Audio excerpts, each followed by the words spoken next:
and welcome. I'm going to be sharing with you today a book, and the title of the book is Hold the Flag High, and it is written by Catherine Clinton and illustrated by Shane W. Evans. The only thing scarier than a battle is the night before a battle. While soldiers swapped stories and took out pictures of their sweethearts and children, Sergeant William H. Carney strolled among the campfires. A homesick private played his harmonica sweet and low. Carney draped a blanket around the shoulders of Company C's drummer boy, a young slave who had run off from his master to join the fight. Carney assured him, "Tomorrow's going to be a big day for us, Ned. You'll be drumming us to glory." Carney was one of the few black officers in the Massachusetts 54th, a new African-American regiment formed in the spring of 1863. Carney's men took pride in the shiny brass buttons on their uniforms and new rifles on their shoulders. Just a few weeks before, they had paraded through the streets of Boston. Ladies had waved their handkerchiefs, and all had shouted hurrahs and farewells. Then the 54th Regiment had set sail to fight in far-off South Carolina. Once they arrived, the soldiers set up camp south of Charleston Bay. Their first battle would come tomorrow. This was the day they had all been waiting for. The soldiers told themselves as they headed off to sleep. Carney kicked out the fire. An owl hooted in the distance. Ned, the drummer boy, wondered if it was really an owl. Maybe it was the signal of a Confederate spy. "Sarge, I don't know what it will be like when the Rebs start shooting. I'm feeling scared," and he stuttered. "And what if I get lost?" "Son, you just play that drum. And remember, we're fighting for glory. Old Glory will lead the way." "Old Glory?" Ned asked. "Sure, son. Keep your eyes on the flag," said Carney. "Like hundreds before us and thousands after.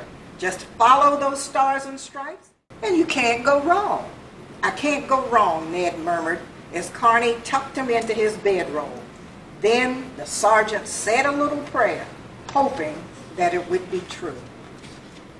Long before the sun rose, the men of the 54th awoke to prepare for battle. They checked and rechecked their rifles, making sure flints were dry and bayonets sharp and shined. Ned worked hard, filling canteens with water. After a breakfast of hardtack and coffee, each soldier had his name pinned onto the back of his uniform. That way, soldiers who did not survive the battle could be identified. Soldiers who could write helped those who couldn't. Carney tipped his hat at the color bearer. He was the soldier who carried the regiment's flag into battle on a short flagpole called a staff. "We're all counting on you, brother." The wind whipped the banner, held aloft on its staff, back and forth, and then again, back and forth. Soldiers bristled with anticipation. Ned could see their commanding officer, Robert Gould Shaw, approaching on horseback. As he galloped up, spurs gleaming on his heels and a fringed silk sash across his chest, the colonel seemed to own the day. But when Shaw dismounted, Ned noticed that his pale face was nearly as white as his stallion. Ned wondered, could he be scared too? Maybe Shaw was a bit afraid. He had already been wounded in battle once, but his speech to his troops betrayed no fears. Shaw fired up his men for battle. The 54th had been picked to lead the charge against Fort Wagner, the Confederate outpost guarding Charleston. Chests swollen with pride, these soldiers could hardly wait. They would gladly follow Shaw to the ends of the earth. eager to prove their courage under fire. The artillery shelled all day, but finally the generals were ready to send in the infantry. "Forward march," the order rang out. An endless line of men in blue snaked along the sand. They headed for the fortress towering on the horizon.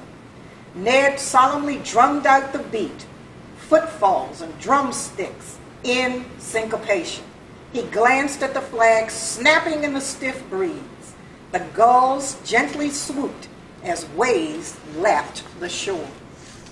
In a split second, everything tilted. Cannonballs pounded the ground. Bullets pelted, helter-skelter. A greenish-yellow glow of smoke rose at the same time. Bodies began to fall. Streams of blood flowed into the foam, washing out to sea. The metallic taste in Carney's mouth mixed with the fear rising in his throat. Ned could barely hear the drum over the roar. Then a shell exploded behind him and he fell to his knees. His heartbeat pounded in his ears as he tried to get his bearings. Uninjured but dazed, Ned scanned the horizon.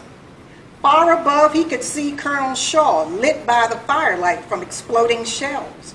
He was mounting a rampart, saber in hand, shouting, "Forward, 54th!" as he disappeared into the breach. But where was the flag? Carney felt a burning sensation as a bullet tore through his flesh. Just ahead, the soldier carrying Old Glory staggered to a halt, shot dead by a Confederate sharpshooter. As he sank toward the ground, Carney plunged forward to catch the falling flag. He lifted the banner above his head and 2 more shots slammed into him. Fighting the pain, the sergeant triumphantly raised the stars and stripes over Fort Wagner's rampart. The flag! The flag would show Ned and the others the way. Many hours later, when the Union bugler finally sounded retreat, the Federal soldiers straggled away from the fort, defeated. Yet, Carney carried the flag safely back behind Union lines before he collapsed. Ned and the other members of the 54th Regiment surrounded their Union sergeant's cot. They congratulated him as Carney murmured, "The old flag never touched the ground." Those who survived the Battle of Fort Wagner would never forget their brave Sergeant Carney, who showed the way by holding the flag high. And this is an actual photograph of William H. Carney.